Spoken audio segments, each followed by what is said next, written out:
১৬তম নিবন্ধন দেওয়ার সুযোগ আমার হয়েছিল।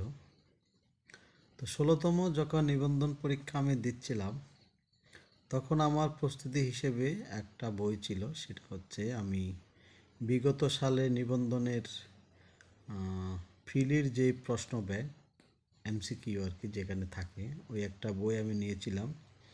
তাই বিগত সালের প্রশ্নগুলো পড়তাম সবসময়, এমসিকিউগুলো মুখস্থ করতাম। এমসিকিউগুলো ওই মোটামুটি ২-৪ বার ৫ বার এগুলোই পড়তাম।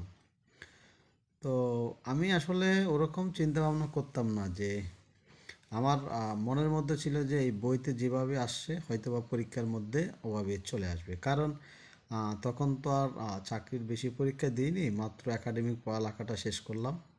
শেষ করার পরপরই আমি ১৬তম নিবন্ধনটা পেয়েছিলাম, পরীক্ষাটা।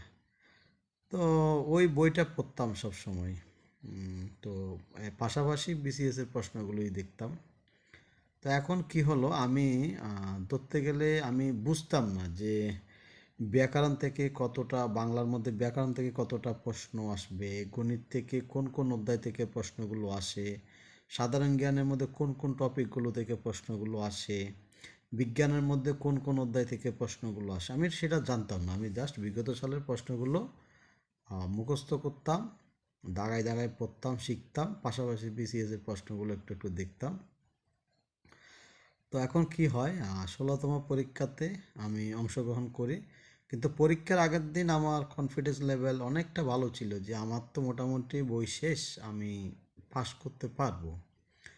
এখন আমি ১৬তম নিবন্ধনের যেদিন পরীক্ষাতে গেলাম, প্রশ্নটা যখন পেলাম, তখন আমি ওখানের মধ্যে আমার মনে হচ্ছে আমি প্রশ্নগুলো পড়েছি, মানে যে প্রশ্নগুলো আসছে এই প্রশ্নগুলো আমি এতদিন যা কিছু মুখস্থ করেছি এটার মোটামুটি পাশাপাশি ছিল, কিন্তু আমি গুলাই ফেললাম যে কোনটাতে কোনটা হবে, আনসারটা কোনটা হবে বা কীরকম কেমনে হয়।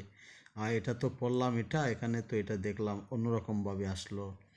আমি এভাবে এগুলো চিন্তা করতে করতে আমি পরীক্ষাটা দিলাম। এখন ফলাফলে কি হলো, আমি প্রিলিতে ফেল করলাম। এখন প্রিলিতে ফেল হওয়ার আমার যেই মূল কারণটা আমি সেটা খুঁজে পেলাম, সেটা হচ্ছে আমি মূল বিষয়গুলো না জেনে মুখস্থ বিদ্যার মধ্যেই ছিলাম। আমি জানতাম না, আমি কৌশল অবলম্বন করে লেখাপড়া করিনি একদমই। এখন পরবর্তীতে আমি চিন্তা করলাম যে আমি এত লেখাপড়া করলাম, কিন্তু আমার প্রিলি পাসটাই হইল না। এরপরে কি করলাম, এরপরে সাবজেক্ট ওয়াইজ আমি পড়ালেখা শুরু করলাম।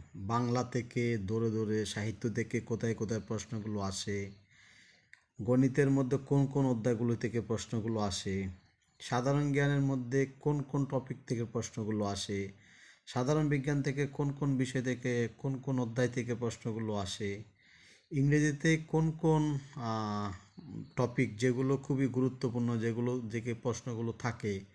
এভাবেই আমি পড়ালেখা শুরু করলাম। এবং পড়ালেখা শুরু করার পরে আমি কিছুদিন পড়ার পর আমি বুঝতে পারলাম যে আসলে বিগত সালে যে প্রশ্নটা, ওই প্রশ্নটা মানে ১৬তম নিবন্ধনের যে প্রশ্নটা, এটা আমার কাছে খুব সহজই মনে হলো, কারণ আমি বেসিক লেখাপড়াটা করেছিলাম। এরপর ১৭তম নিবন্ধন দিলাম, প্রিলিতে আমি এমনিতে তো ৪০ পাইলে তখন পাস ছিল, আমি অনেক বেশি দাগাইতে পারছি এবং অনেক বেশি পেলাম। তখন আমি যে ১৭তম নিবন্ধনে আমি প্রিলিতে পাস করলাম।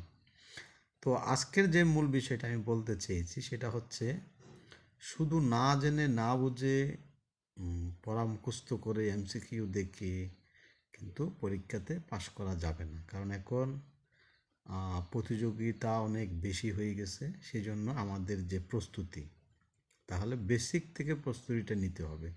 সিলেবাস করতে হবে, নিজেকে নিজের মতো করে একটা সিলেবাস বানিয়ে নিতে হবে। কোন কোন বিষয়গুলো বাদ দিতে হবে সেটা জানতে হবে, এবং যে যে বিষয়গুলো আপনি রাখবেন ওই বিষয়গুলোর মধ্যে কোন কোন বিষয়গুলো আবার আপনার জন্য সহজ, আবার কোন কোন বিষয়গুলো কঠিন, এটাকে আবার ভাগ করতে হবে। যে যে বিষয়গুলো সহজ সেগুলো একটু পরে দেখেন, যে যে বিষয়গুলো কঠিন ওগুলো আগে আবার দেখতে হবে। এরপরে ডিটেলস পড়ার চিন্তা ভাবনা থাকতে হবে, ডিটেলস পড়তে হবে, তাহলে কিন্তু সহজেই পরীক্ষাগুলোতে পাশ করা যায়। শুধুমাত্র এই পরীক্ষা না, সরকারি বিভিন্ন পরীক্ষাগুলোতে কিন্তু ফাঁস করা যায়। ঠিক আছে, তাহলে পড়ালেখাটা করতে হবে হচ্ছে গুছানো এবং কিছুটা কৌশল অবলম্বন করে লেখাপড়াটা করতে পারলে আসলে পরীক্ষাগুলো তেমন একটা কঠিন না। এটা আমার মনে হয় আর কি। ধন্যবাদ সবাইকে।